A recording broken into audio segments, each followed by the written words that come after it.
Ok, vocês já todos devem ter ouvido. Então, boa noite a todos. Pronto. E em modo de contextualização, posso-vos dizer que isto das conversas de gente verde é uma rúbrica online com uma duração aproximada de 60 minutos, no âmbito de um dos projetos do município de Águeda, que dá pelo nome de Laboratório Vivo para a Descarbonização, também se chama o Águeda Smart City Lab.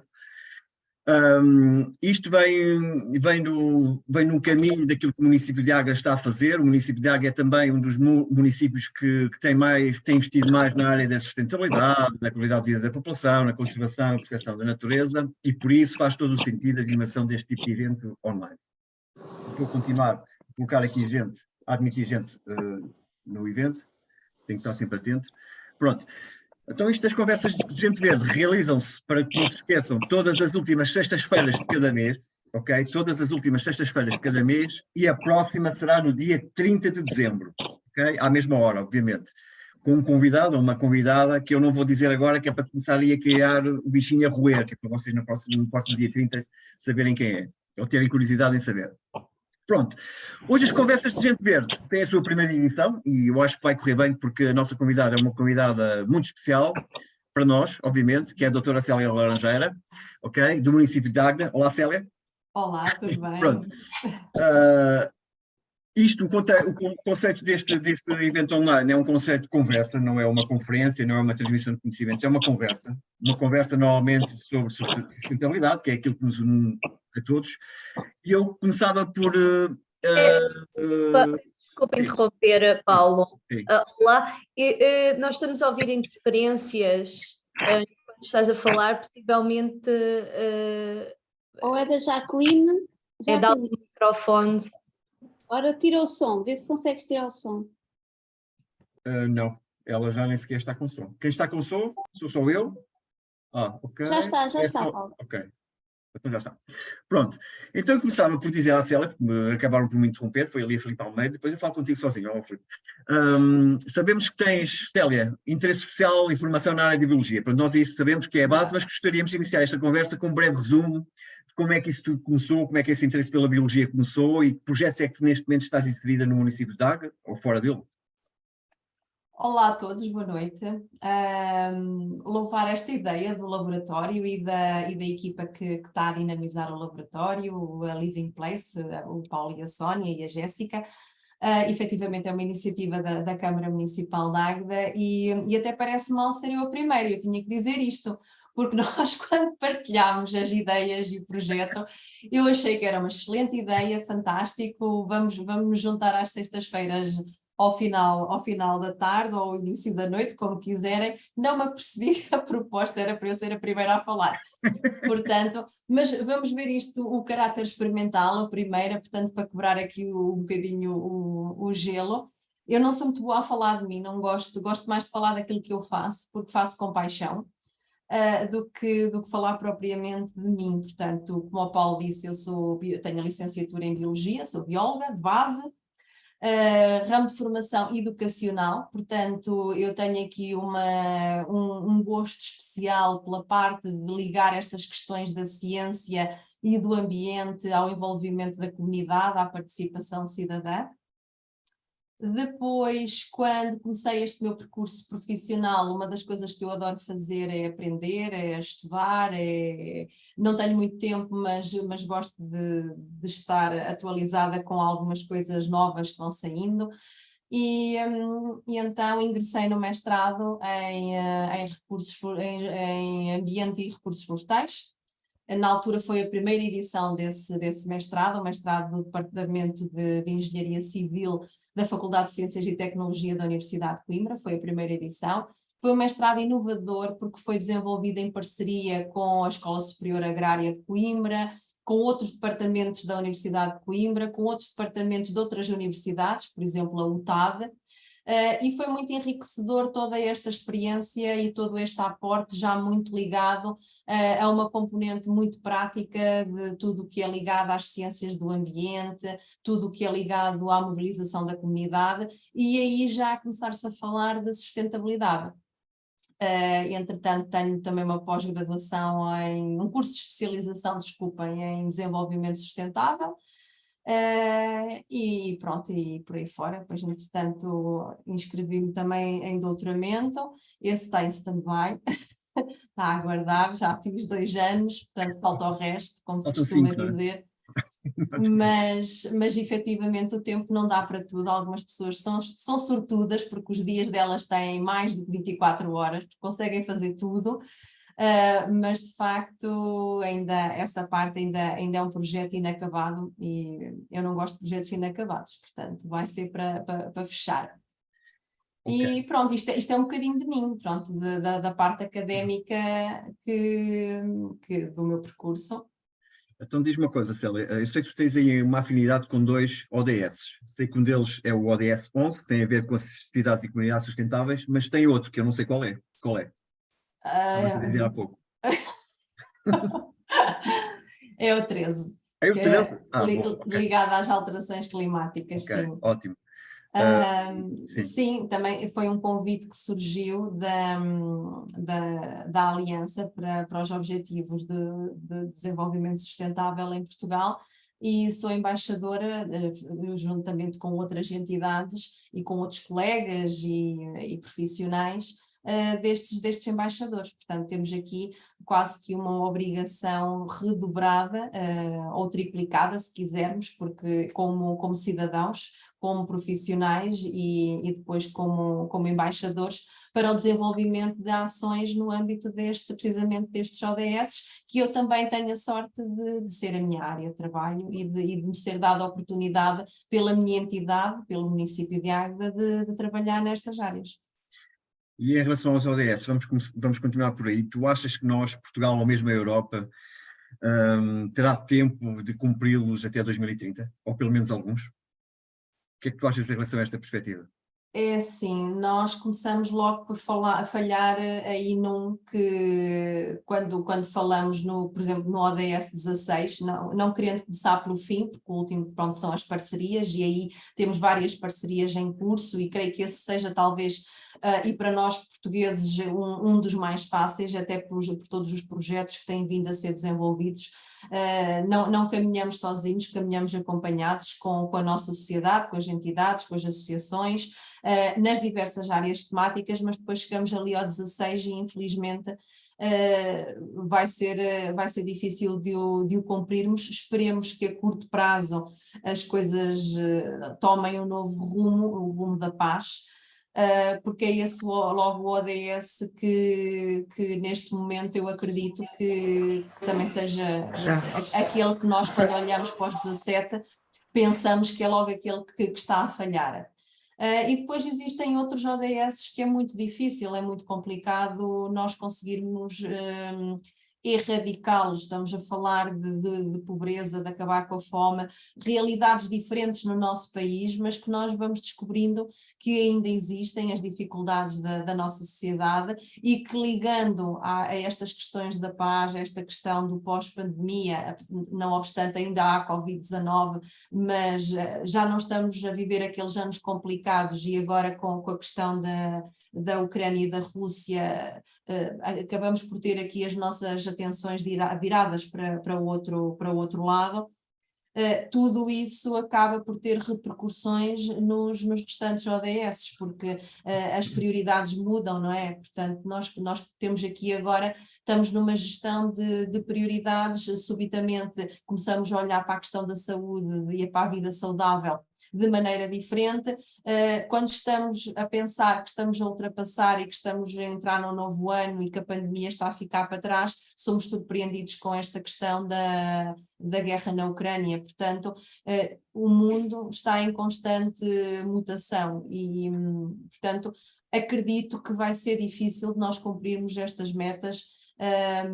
Talvez também toda esta conjuntura internacional nos ajude a apressar o cumprimento de algumas metas em alguns ODS, nomeadamente o ODS 7, as questões das energias renováveis, precisamente pela motivação, pelo preço da energia, pela ausência da energia, sobretudo ligada aos fósseis, aos combustíveis fósseis, está a apressar toda esta, desculpem usar a expressão, não é correta, mas vou usá-la, toda esta revolução energética em que toda a gente agora pensa em instalar unidades de produção para autoconsumo, em que repensa o tipo de iluminação que está a utilizar. Temos orientações a nível governamental, não obstante aquelas que já existem há anos, não obstante os compromissos dos autarcas pela energia, pelo clima, temos agora uma componente ainda mais vincada para a parte da eficiência energética e pronto, e Portugal aí, como todos sabemos, tem um posicionamento estratégico. Célia, eu queria fazer uma questão também sobre o teu trabalho na Câmara de Águeda. Sei que já lá trabalhas há muito tempo, não sei há quantos anos em específico, se depois também pudeste dizer um pouquinho sobre isso, agradecia. Acho que há 16, acho. Já há muito tempo então, e já passaste por muitos projetos e etc, imagino. E o que eu gostava de perguntar é, até então, qual é que foi para ti, dentro dos projetos que tiveste, onde participaste, qual foi o projeto mais, ou que te marcou mais, ou mais desafiante, ou que te deu mais gozo ou satisfação de participarem?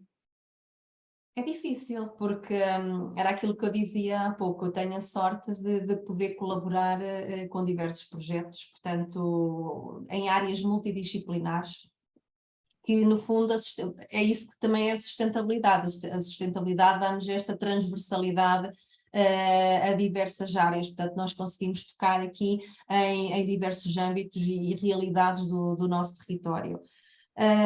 Desde a Agenda 21, que nós começámos a implementar a Agenda 21, foi também um projeto piloto, na altura com o município da Amadora, e era acompanhado pela Agência Portuguesa do Ambiente. Portanto, desde essa altura, até à própria revisão do Plano Diretor Municipal, com a qual também colaborei, e essa sim foi uma experiência completamente nova, ligada à área do ordenamento do território, do planeamento, portanto que trouxe aqui outro aporte e um conhecimento obrigatório do que são estes 335 km² de território aguedense. Portanto, Águeda é o maior concelho do distrito de Aveiro em termos de área, portanto temos aqui várias vicissitudes ao longo de todo o território e temos que as saber estudar, analisar e propor projetos e soluções. Mas eu diria precisamente pelo desafio que foi, talvez o projeto da Agência para a Sustentabilidade e Competitividade da região de Aveiro foi talvez o projeto mais desafiante e mais envolvente em que nós talvez tenhamos estado. Portanto, nós agora temos outros projetos igualmente fantásticos, mas esse foi um projeto em que foi coordenado pelo município de Águeda, portanto pela equipa da Câmara, mas envolvia todos os restantes municípios da região de Aveiro. Tínhamos interlocutores políticos, interlocutores técnicos, fazíamos reuniões com alguma regularidade para fazer os pontos de situação e no fundo o projeto previa intervenções no nosso município, mas também nos restantes 10 municípios da comunidade intermunicipal e na própria CIRA, no próprio edifício da CIRA. Era um projeto que estava ligado à implementação de soluções de eficiência energética, eficiência hídrica, envolvimento das comunidades, projetos ligados a um subprojeto que eram escolas sustentáveis, onde creio que à data implementámos um projeto que era relativamente novo, que era quase que uma espécie, um concurso é uma palavra feia, usada no termo escolar, mas se pusermos em inglês é gamification, portanto no fundo as escolas entre si procuravam alcançar os melhores resultados. E os melhores resultados não eram um ranking de notas de alunos, era um ranking de poupanças energéticas. Portanto, cada município selecionou uma ou duas escolas que estavam envolvidas neste projeto, e depois tínhamos identificados o vetor da valorização de resíduos, tínhamos identificado o vetor da eficiência hídrica, da eficiência energética e de práticas de sustentabilidade. onde, começando por este último, as práticas de sustentabilidade eram as atividades que os alunos iam fazendo ligadas à água, ligadas à biodiversidade, portanto, no fundo havia alguns temas que eram obrigatórios, mas depois outros temas que a escola podia escolher e trabalhar livremente, como acontece, por exemplo, com as ecoescolas, em que têm temas obrigatórios e depois têm outros temas facultativos, e no fundo o que as escolas faziam era carregavam, davam-nos a conhecer esse trabalho, davam-nos a conhecer as temáticas que faziam e abordavam com os alunos. Portanto, as escolas também pontuavam. E depois, as medidas que iam implementando em cada escola, que depois eram medidas na redução, obviamente, da fatura, quer em quilowatts-hora, quer em metros cúbicos e nos correspondentes euros, bem como depois o volume de separação de resíduos, e depois essas escolas pontuaram, portanto a nível de toda a região tínhamos o ranking então das escolas que se distinguiam em cada vetor, e depois dentro de cada município, as escolas desse município que também se distinguiam umas das outras pelo maior número de ações implementadas e resultados alcançados. Portanto, isto era um projeto dentro daquele maior que era a Agência para a Sustentabilidade e Competitividade. Conseguimos que todos os municípios da região de Aveiro subscrevessem o Pacto de Autarcas, todos apresentaram um plano de ação para a energia sustentável, portanto, à data, salvo erro, já não me recordo bem, só Ovar e Águeda, e eu creio que só Ovar e Águeda é que tinham subscrito os compromissos e entregue os planos, e havia um outro município que tinha subscrito os compromissos, mas do Pacto de Autarcas, mas ainda não tinha entregue o plano de ação.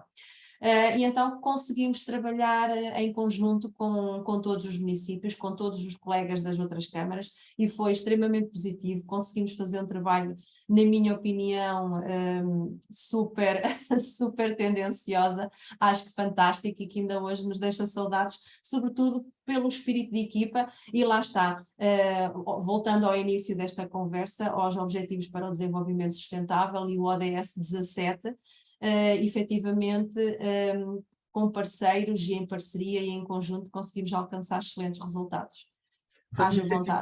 Fazia sentido para ti, Célia, que deixem-me só aqui admitir mais alguém que está a tentar, que as escolas também fossem, digamos, avaliadas de certa forma ao cumprir esses objetivos de desenvolvimento sustentável com os alunos e eventualmente se calhar influenciar as notas dos alunos, não sei. É assim, a questão de influenciar as notas não creio, isso eu creio que não, Okay. porque já essa avaliação também já é feita, portanto os alunos já têm na componente curricular deles, em algumas disciplinas, as questões ligadas à parte ambiental e creio que também alguns também de cidadania, etc.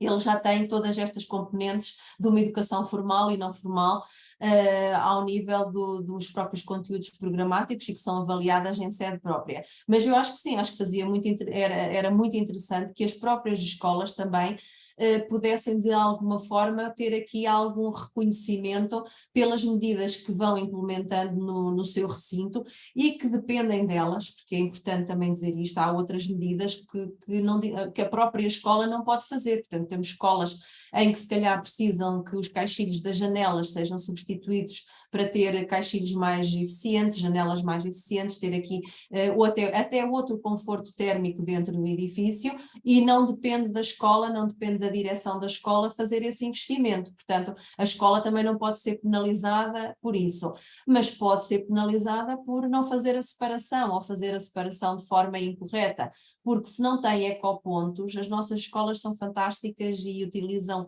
N recursos, podem com algumas caixas, e entrando aqui noutro vetor que é a economia circular, portanto num caixote que já não é usado, é pintado de azul, de amarelo e de verde, e já tem ecopontos, portanto já conseguem fazer esta valorização. Portanto, eu acho que é um trabalho meritório e que também deveria continuar a ser valorizado. Claro que sim. E acaba por levar a um incentivo de uma competição saudável para se tentar ser mais sustentável, porque assim as cabeças também começam a trabalhar ali dentro das escolas, alunos e dos professores, e fica-se a pensar que formas criativas podemos ter nós de sermos um bocadinho mais sustentáveis.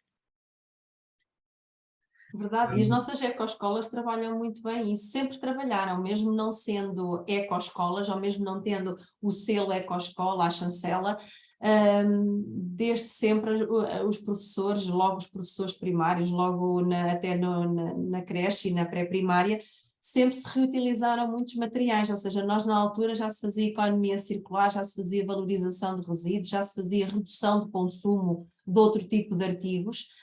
E as escolas este é um trabalho de décadas que as nossas escolas têm, e basta pensarmos que quando andávamos na escola primária, as decorações de Natal que eram feitas com as caixas dos cereais, com as tampinhas dos plásticos da cevada e do Nescafé, que engenhosamente, e quem tem muito jeito para as artes faz coisas fantásticas.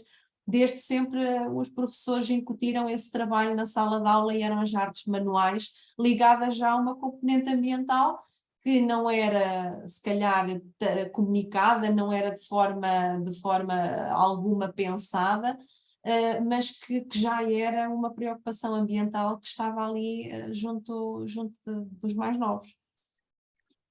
Eu em relação, eu acho isso muito interessante nas escolas, mas eu acho que muitas das vezes nós temos dificuldade em transmitir, e eu às vezes penso que eu vejo em muitas atividades, e também em AGDA, e obviamente que eu estou de acordo com tudo isso, nomeadamente na questão de, às vezes vejo atividades, por exemplo, nós organizamos uma atividade, vamos apanhar beatas pela cidade, ótimo, estou totalmente de acordo.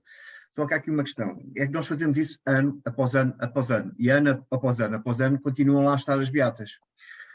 Independentemente de eu achar que essas ações são extremamente importantes, eu, no meu ponto de vista, e se calhar estou errado, e já agora queria que tu depois comentasses isso que eu estou a dizer, Célia, e obviamente todos os outros, isto é para ser uma conversa, qual seria a melhor maneira, até porque provavelmente, não sei se é o caso, se temos aqui alguém que nunca ouviu falar de sustentabilidade, ou se já ouviu falar, nunca pensou nisso, qual seria a melhor maneira de nós transmitirmos esses conhecimentos e essa preocupação no sentido de as pessoas alterarem efetivamente os comportamentos, porque elas não estão a alterar os comportamentos. Quem está a alterar os comportamentos somos nós, se calhar temos mais consciência ou temos mais abertura para estes temas, mas eu tenho muita dificuldade em perceber se houve uma evolução, e se houve é muito ténue, e daí a minha preocupação em será que eu estou a transmitir bem, será que eu estou a chegar às pessoas e como é que eu posso fazer isso, ou alguém que está a entrar agora nesta área da sustentabilidade, que indicações ou que conselhos é que tu darias, por onde é que ela poderia iniciar, que orientação é que ela poderia ter? Muitas das vezes eu também vejo as pessoas, não sei o que é de fazer, etc. Percebes? É mais isto. É assim, eu acho que, eu por acaso discordo do que disseste. Depois eu falo contigo em particular, Célia, está bem? Eu sei, mas olha que eu sou grande, e corro rápido. Não, ok, ótimo, ainda bem que Não, discordas. olha, por acaso, eu acho que nós temos as nossas cidades mais limpas, e aí também, pronto, aqui eu deixo um ponto de interrogação, porque eu acho, e uma vez mais sou tendenciosa, eu acho que a nossa cidade é uma cidade muito limpa e muito cuidada, e quando falo da cidade de Águeda, ou de Águeda, não estou a falar só da cidade, estou a falar um pouco de todo o concelho. Há algumas zonas mais complicadas que outras, mas eu acho que temos bons exemplos também aqui no nosso território. E efetivamente é difícil dizer se é dos nossos cuidadores, portanto, se são das nossas equipas da divisão de espaços verdes, que efetivamente vamos tendo este cuidado, vão tendo este cuidado em manter a cidade asseada, a cidade linda, e vão com toda a certeza, se também é já esta mudança de comportamento. Porque há uns anos a esta parte via-se muito mais beatas no chão do que se vê agora. Agora também ainda se vê. Concordo, isso concordo. Mas acho que agora há menos. Portanto, passando um bocadinho aqui o pleonasmo, o caminho faz-se caminhando. E acho que nós estamos a começar, é óbvio que há este trabalho das equipas de limpeza, que é de louvar, mas também acho que a própria comunidade está um bocadinho mais desperta para estes assuntos, e há menos, e eu acho que se vê menos beatas no chão.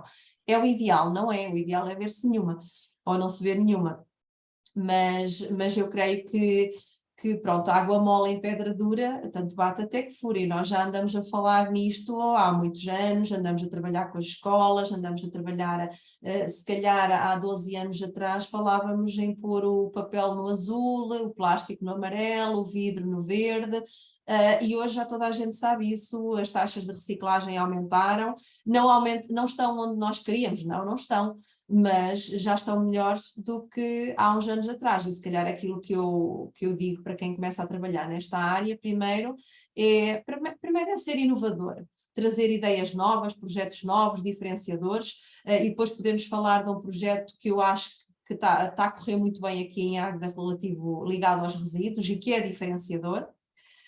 E depois é não desistir, portanto nós andamos aqui ano após ano a falar, não podemos ficar frustrados de continuar a ver papel no chão ou beatas no chão, nós estamos a fazer o nosso papel, estamos a sensibilizar, estamos a trabalhar com os mais novos levam a mensagem para casa e são ótimos, porque a mensagem passa para o tio, para o pai, para a mãe, para a avó, é para pôr no azul, e vocês têm esse feedback de certeza absoluta, porque vão às escolas e têm feito esse acompanhamento de inúmeras sessões nas escolas, em que vos vêm contar que tiveram que pôr um ecoponto em casa, que os pais que se foram queixar para a escola, porque os meninos só falavam em separar os resíduos e os pais tiveram que ir comprar ecopontos, porque senão eles andavam todos os dias a fazer queixa aos professores e a chatear os pais, por assim dizer, porque não tinham os ecopontos em casa. Isto é evolução, isto é evoluir, é a sociedade a crescer, são os mais novos também a educar os pais. Isto é bonito, isto no fundo depois também é também o fruto do nosso trabalho. Olhar para a nossa cidade, nós há uns anos, os nossos jardins são jardins que nós tentamos que sejam o mais sustentáveis possíveis. Primeiro, por um sistema de rega secundário que temos implementado na cidade, que não gasta água tratada pública para regar os jardins. Depois, as plantas são plantas que procuramos que sejam mais aptas às condições climáticas e à época, se é verão, plantas de verão, se é inverno, plantas de outono e inverno, que exijam menos regra, que portanto exijam aqui uma manutenção menor para reduzir precisamente os gastos e os consumos energéticos. E outro apontamento são plantas produzidas nos nossos viveiros municipais, que nós facultamos às escolas, facultamos às juntas de freguesia, às instituições que solicitem, portanto disseminamos esta boa prática. E há uns anos atrás, as colegas de jardinagem continuam a fazer, obviamente, canteiros lindíssimos, mas no dia seguinte já lá faltavam meia dúzia de plantas e 2 dias depois já eram 24 e por aí fora. E repunham. E no dia seguinte já faltavam mais algumas, repunham. Quer dizer, ao fim destes anos todos e de abrir quase que os viveiros municipais, as pessoas podem nos pedir as plantas, se tiverem em estoque são cedidas.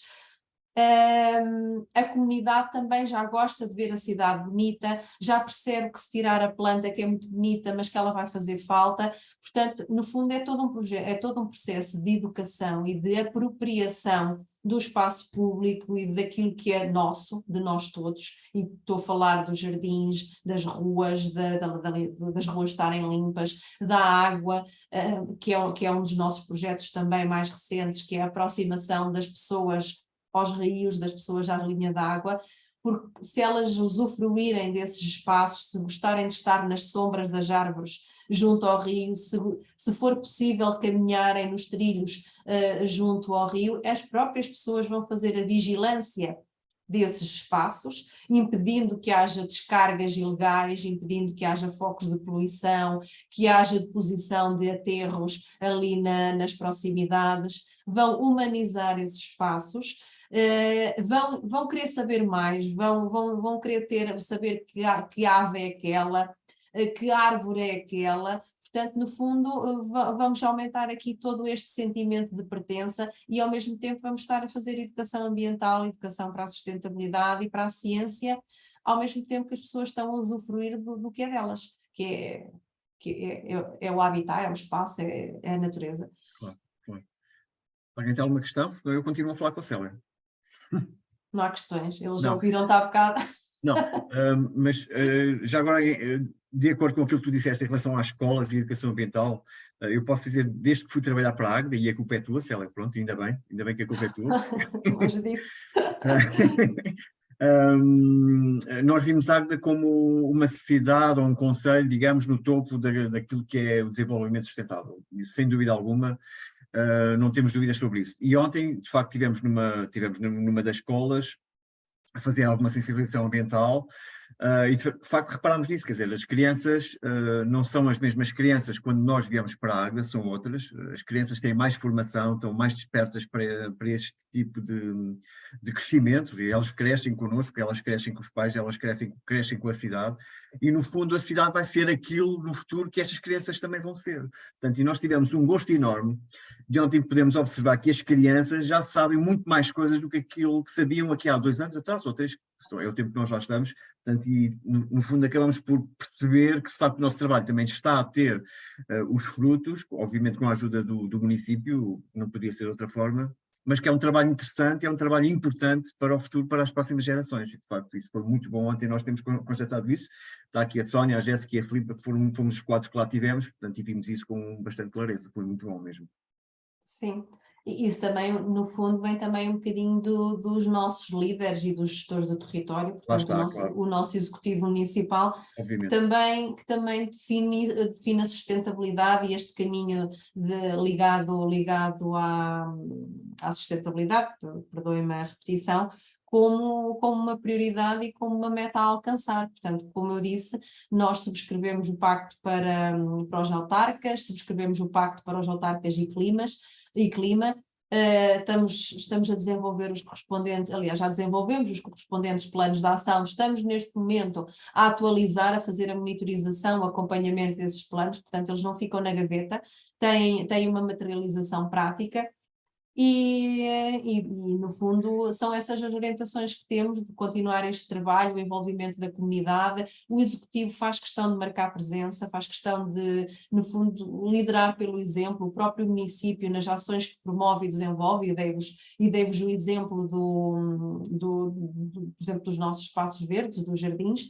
Posso-vos dar também a componente das ecoescolas, porque o município é o coordenador do projeto aqui no Conselho, e apoia as nossas ecoescolas com diverso material, com uma componente técnica. No fundo, temos trabalhado em conjunto com as nossas escolas, com os professores, com os ecocoordenadores, no desenvolvimento das tarefas, do que nos têm solicitado. Também muitas vezes eles desafiam-nos muito, outras vezes somos nós também que os desafiamos, no fundo fruto desta estratégia. Há pouco, quando eu falava, tínhamos também um projeto diferenciador, é o projeto Resíduos com Valor, que tivemos agora um stand-by relativamente à utilização da máquina, porque ela vai mudar de sítio. Contamos ainda durante as próximas 2 semanas que ela fica operacional.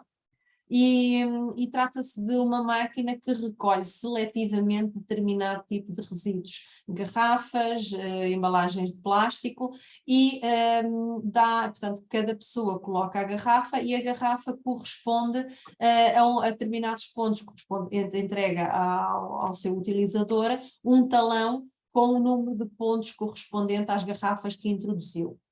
Depois, as pessoas, os cidadãos, podem trocar esses pontos por prémios por recompensas pela sua valorização, e que vão desde entradas nas piscinas municipais, entradas no Centro de Artes, entradas no Museu Ferroviário de Massinhata do Voga, podem juntar pontos suficientes para terem um compostor, ou mesmo vales para descontar no nosso comércio tradicional. Portanto, temos aqui uma abrangência grande daquilo que efetivamente é a sustentabilidade, que é o ganho ambiental do resíduo que é valorizado, e é valorizado com qualidade, porque só aceita determinado tipo de resíduos, a componente social, portanto o benefício que dá à pessoa, em que ela, pelo seu gesto ambiental, vai usufruir, vai ter uma recompensa, por assim dizer, vai usufruir de um determinado benefício que lhe é útil. Portanto, nós temos um conjunto de benefícios, as pessoas podem escolher aquele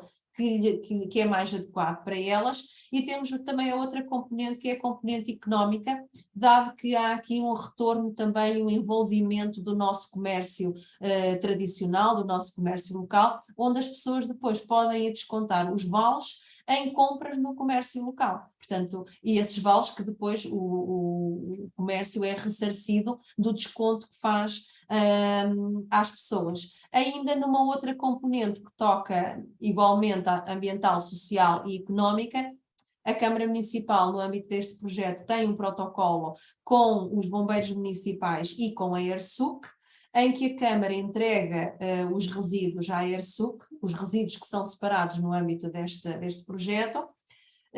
Pelos resíduos entregues é atribuído um determinado montante que é entregue aos bombeiros municipais. Portanto, temos aqui uma vez mais a circularidade a funcionar e aquilo que é verdadeiramente a sustentabilidade assente nestes 3 pilares do ambiente, do social e do económico. Já agora, sabes qual é a data que está prevista para a máquina começar a funcionar? Não, é ainda este mês? Não sabes? Não é este mês, não? agora é durante o mês de dezembro, é durante as próximas 2 semanas, portanto Ok. eu quero acreditar que no dia 9 já estará, mas não quero falhar. Ok, Tá bem? ótimo, fica a informação. Que ótimas notícias, Célia. Estamos todos com saudades dessa iniciativa. Sim, muita gente e às vezes nós vamos medindo, porque nós obviamente nós temos, já diziam anteriormente, para gerirmos temos que medir, temos que conhecer, e nós obviamente tínhamos a monitorização do volume de embalagens que era separado, o número de utilizações, nós temos toda essa informação. Agora é diferente quando começam a vir as pessoas, efetivamente, com nome e com rosto, a vir falar connosco e a dizer, olha, nós gostávamos muito da iniciativa, quando é que volta? Olha, já não tenho mais espaço em casa para guardar resíduos. Portanto, quer dizer, começamos a ganhar números e começamos a ver as pessoas e que estão verdadeiramente motivadas em desenvolver o projeto. E vamos, assim que possível, disponibilizar a máquina. A Joana já está a rir-se toda contente, já vou pôr tudo vazio na minha garagem, não é, Joana? Eu acho que a Joana quer colocar uma questão, sim. Ok, já agora. Sim, queria colocar uma questão à Célia, se está previsto ou se foi colocado em cima da mesa o município de Águeda tornar-se uma autarquia sem glifosato. Isso é possível? Devagarinho, sim. Pois. Porque é assim, e a Joana é de Águeda, ela conhece, estamos a falar de muitos quilómetros de passeios, estamos a falar de muitos quilómetros de beira da estrada também, e há efetivamente algumas zonas em que podemos usar técnicas que não passem pelo glifosato, que não passem pela aplicação de químicos. Se bem que o glifosato de todos é aquele que efetivamente tem um impacto menor no ambiente e também temos todos consciência disso, certo? Aí estamos todos de acordo. Portanto, dentro daquilo que é usam à beira-rio, não é? Dentro daquilo que é possível, sim, mas exatamente, mas é Estou a falar nos campos, não estou a falar da Câmara. Sim, Os campos de ilha ou beira-rio são limpos com herbicida, mas pronto, isto também não tem nada a ver com a Câmara. Não, e depois depende, e era o que eu estava a dizer, depende do tipo de herbicida, da composição, portanto nós temos aqui um cuidado até nas intervenções que são feitas, de forma como é aplicado, portanto há todo aqui um manual de aplicação que visa precisamente reduzir ao mínimo o impacto que é provocado através da aplicação do glifosato. Porque efetivamente há muitas, não há muitas, eu ia dizer há muitas alternativas, mas não há, efetivamente não há muitas alternativas. A alternativa é trabalharmos com a natureza. Certo, mas em alguns sítios, e sobretudo no espaço urbano, em algumas zonas do espaço urbano não é possível. Portanto, é esse equilíbrio que se tem que tentar encontrar e é esse equilíbrio que nós temos estado a trabalhar para conseguir alcançar. Mas sempre receptivos a projetos inovadores, novas sugestões, se for preciso, define-se eventualmente aí um espaço, uma área para testar uma nova tecnologia. Estamos cá para experimentar. Ótimo. Célia, deixa-me só colocar aqui só mais... Paulo, Sim, sim. a Arlete quer falar. Ok, Arlete, então, faz favor. Ok, pois não vi a mão, desculpa.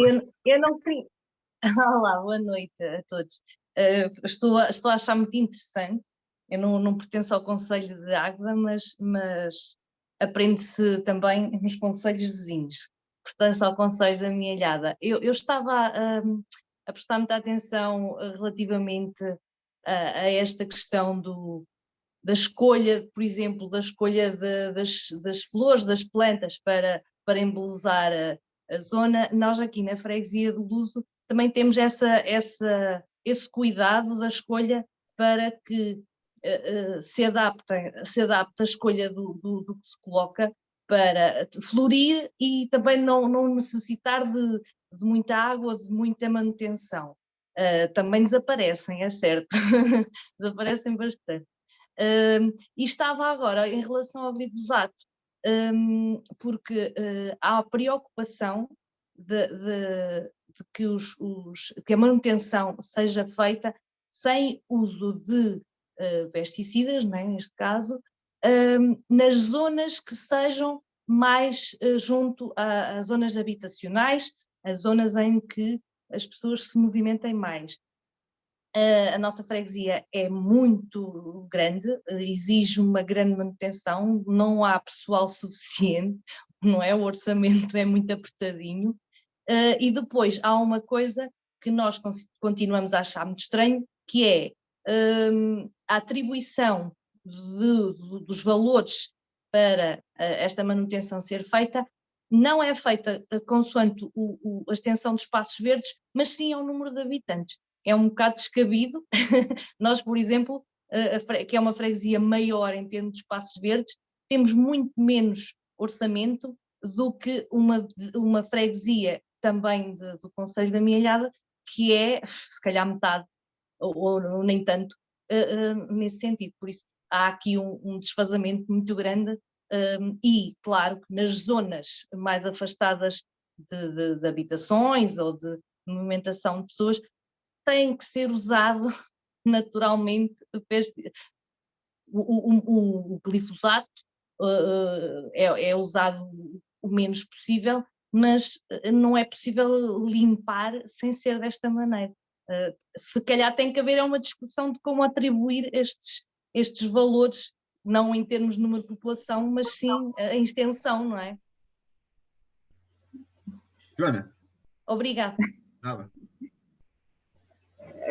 Pronto, Obrigado, é o limpar. Eu vivo numa zona Valongo de Voga. Estamos a falar de uma junta de freguesia que optou não deixar de usar o glifosato, a limpeza das bermas com herbicidas. E não me incomodam nada as ervas na beira da estrada, porque seguram as bermas, não provocam, ajudam a água a infiltrar-se no solo e previnem a erosão do solo. A questão da limpeza, as pessoas perderam esse contacto com a natureza. Por exemplo, não lhes incomoda ter mimosas até à beira das casas, até à beira da estrada, mas incomoda-lhes ter ervinhas rasteiras até à beira da estrada. Não compreendo porquê, mas seria um problema que os proprietários dos terrenos deviam tratar, não é? E não a Câmara. E no máximo passar a motorroçadora uma vez ou duas por ano. Não faz sentido estas limpezas que, quer dizer, depois disso só vêm invasoras, vem erosão, dão cabo dos caminhos, das estradas, mas as mimosas e os eucaliptos estão ali, se houver um fogo, não são as ervas que me vão incomodar. Exatamente, por isso é que eu dizia que nós tínhamos aqui uma aplicação de metodologias que eu também considero que são equilibradas e pensadas, porque nestas zonas mais rurais, e quando falo rurais estamos a falar de aldeias, pronto, e mesmo Valongo é vila, mas não deixa de ter aqui alguma ruralidade subjacente. E uma coisa é o centro da freguesia, outra coisa é todo o povoado disperso que à volta desse núcleo central. Efetivamente, se as pessoas se preocuparem em limpar o bocadinho que está à frente da casa delas, está sempre tudo bem. E acaba por estar sempre tudo tratado. E não se pode, até porque os próprios custos disso era impossível, não se pode estar à espera que estejam as autarquias, seja a Câmara Municipal, sejam as juntas de freguesia, com a falta de pessoal, de máquinas e de recursos que têm, de estar a cortar todas as ervinhas que estão na beira da estrada, até porque não faz mesmo sentido. Relativamente à parte mais urbana, à parte onde estão as casas, se cada um cuidar do seu espaço, está sempre tudo limpinho. Está sempre tudo arranjado, porque há pessoas que têm esse cuidado, quer às vezes de algum lixo que vai surgindo, quando também estão a fazer alguma limpeza exterior das suas casas, vêm até ao passeio e têm o cuidado de arrancar umas ervinhas ou de as cortar ou até de varrer o passeio.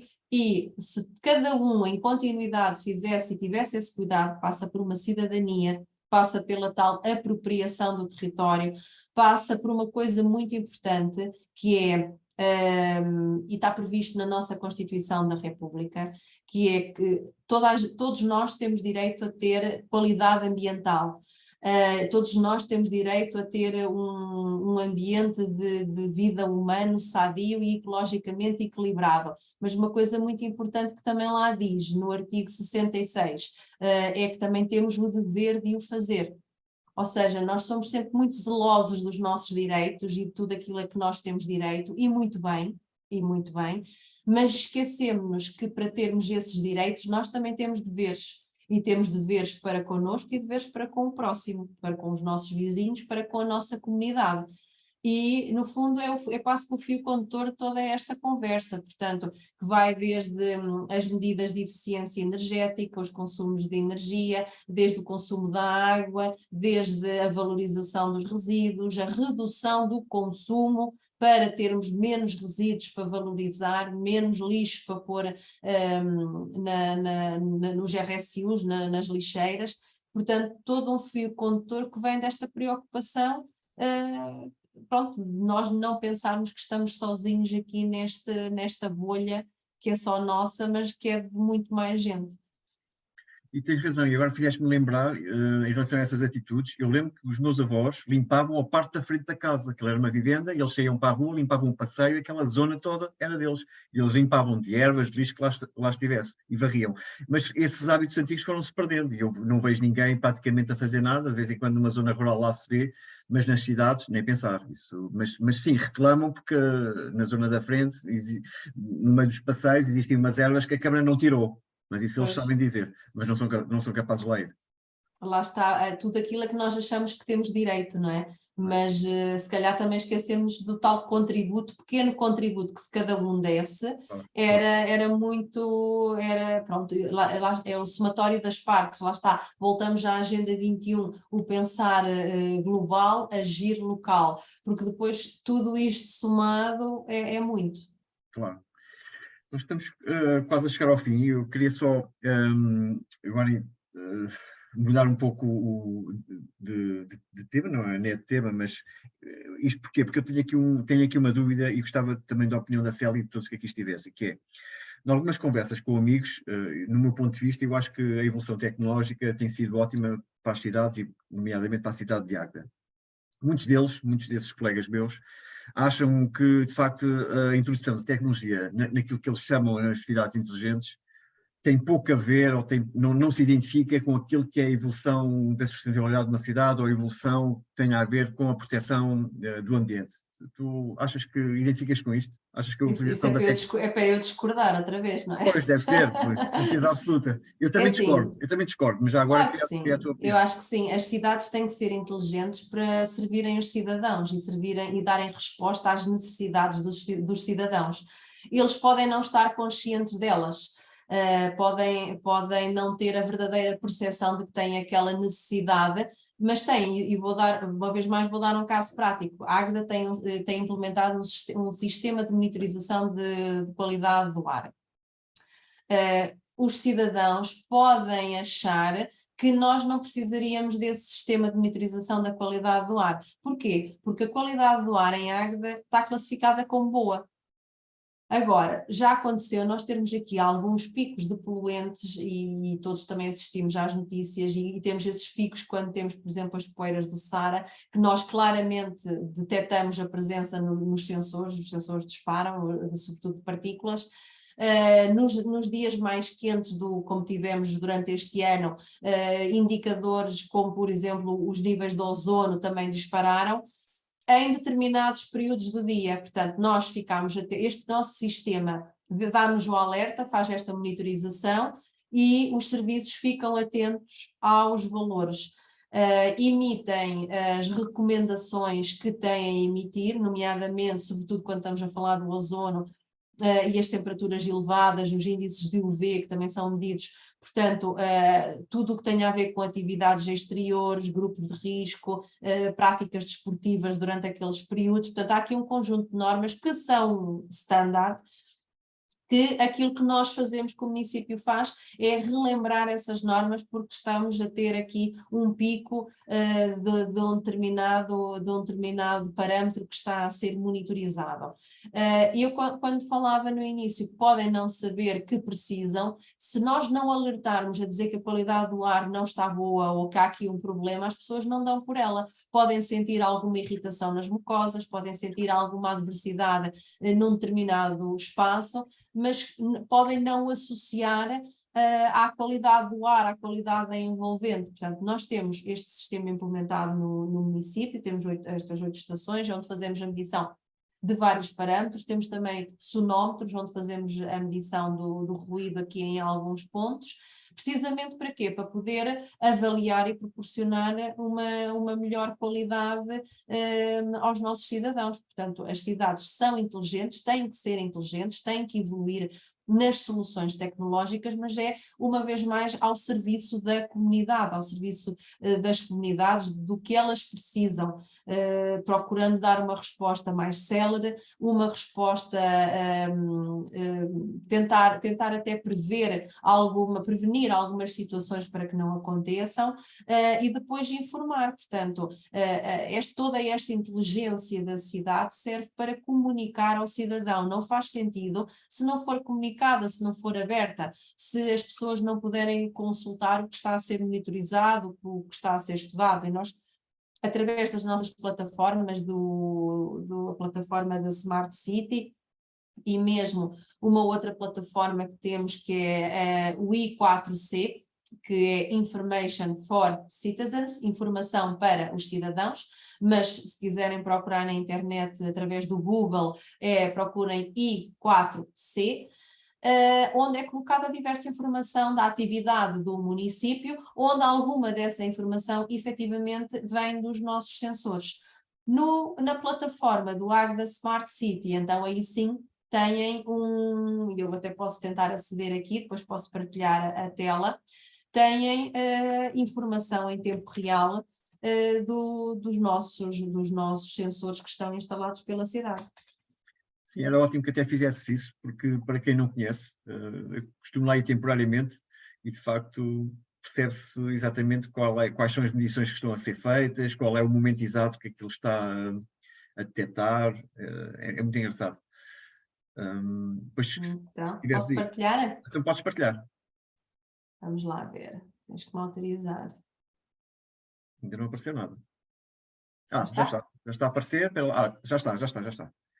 Pronto, esta é a nossa plataforma do Águeda Smart City Lab. Como podem ver, o município está fechado agora, mas onde eu tenho, conseguem ver o cursor? Sim. Pronto, onde eu tenho o cursor, por exemplo, os serviços de atendimento ao município, as pessoas podem aceder à plataforma em casa e aparece aqui o número de pessoas que estão em espera, portanto elas conseguem programar, sabendo que demoram 5, 10 minutos e sabendo que há aqui obviamente alguma volatilidade nestes dados, porque nada nos impede que em 2 segundos entrem 5 pessoas ou 10 pela porta dentro, conseguem saber se estão 20 pessoas em espera, se estão só 2, e depois obviamente gerir o seu dia. Temos ainda aqui no edifício, agora podem ver a microgeração está a 0, pronto, não está a haver produção de energia, mas durante o dia conseguem perceber ao nível do volume da microgeração o que é que está a ser produzido.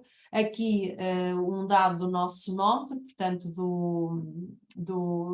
da qualidade, ou melhor, do ruído. Aqui nós temos os dados dos nossos MUPIs, temos 2 MUPIs, 2 TOMIs instalados na cidade, onde está constantemente a passar informação atualizada dos projetos, de iniciativas, os dados da monitorização da qualidade do ar, notícias estão constantemente a passar, precisamente numa ótica de comunicação ao cidadão, uma comunicação que tem vindo a reduzir também a produção de papel, a produção de folhetos, apesar de nós compreendermos que não a conseguimos abolir totalmente nesta altura, porque nem toda a gente tem acesso a estes painéis multimédia, porque eles só estão aqui localizados e aqui também online, mas depois também nem toda a gente tem acesso à internet, não obstante o município ter uma rede de Wi-Fi larga também por todo o concelho. Obviamente sabemos que nem todas as pessoas acedem facilmente à internet ou sabem aceder, portanto não conseguimos dispensar a produção do papel e de alguns folhetos, mas procuramos que esta informação digital esteja também disponível. O nível de risco de incêndio também é aqui publicado. Aqui temos o número de utilizadores, eu falava-vos então que temos uma rede Wi-Fi na cidade e no concelho. Aqui temos o número de utilizadores que neste momento estão ligados ao hotspot de Águeda. Não está a chover também, pelo menos não aqui. Portanto, temos aqui um conjunto de informação disponível e que as pessoas podem consultar o nível do nosso rio, e depois aqui uma série de outros projetos, o tal I4C que eu vos falava há pouco, acerca de projetos ligados aqui à componente da Smart City e que também é uma componente que é transversal ao município, que envolve diversos setores, diversos serviços.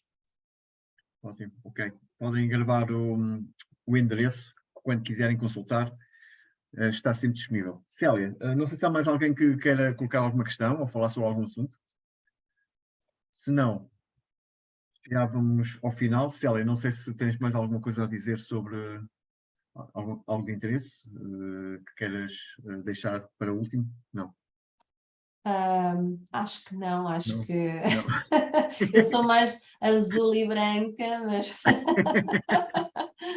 não, tenho que ler melhor aquilo que me enviou. Não, pois, não pensavas que eras tu. Não pensei. Não estavam todos, a Célia portanto, concordou com este tipo de iniciativas, mas não leu tudo aquilo que lhe enviámos no texto e, de facto, ela não tinha conhecimento que era ela que era a primeira não me apercebi. Desta primeira edição. Olha, obrigado a todos. Só pode melhorar agora. Só pode melhorar. Ok, obrigado a todos. No dia 30 à mesma hora temos outra edição e depois eu envio o link e para vocês posso-vos dizer que é o mesmo link, exatamente, portanto, mas se de facto não tiverem acesso na altura ou porque perderam, podem sempre inscrever-se e nós enviamos o link automaticamente por e-mail. Obrigado a todos. Obrigado, Inês, estás aqui a dizer obrigado. Obrigado nós e obrigada. Espero que nos encontremos no dia 30. Célia, a ti um obrigado Inês, especial. Boa noite, Inês.